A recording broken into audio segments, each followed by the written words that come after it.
I am Father Dion, the Post-Catholic Chaplain of the Headquarters and Headquarters Support Group of the Philippine Army. And this is Salita ng Diyos, ang ating gabay.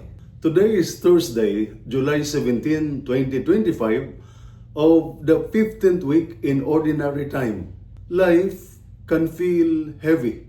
Responsibilities at work, problems at home, silent struggles in the heart. Sometimes, it all becomes too much. And we ask, where is God in all this?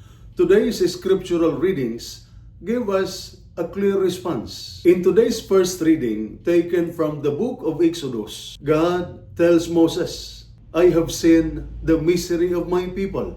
I have come down to rescue them. This is our God, not distant but present, not just watching but working. And Jesus, in the gospel reading, invites us with deep compassion.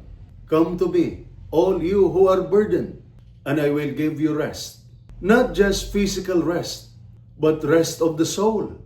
Not escape from life, but strength to keep going. He does not say, fix yourself first, but He says, come as you are, tired, wounded, struggling, and I will walk with you.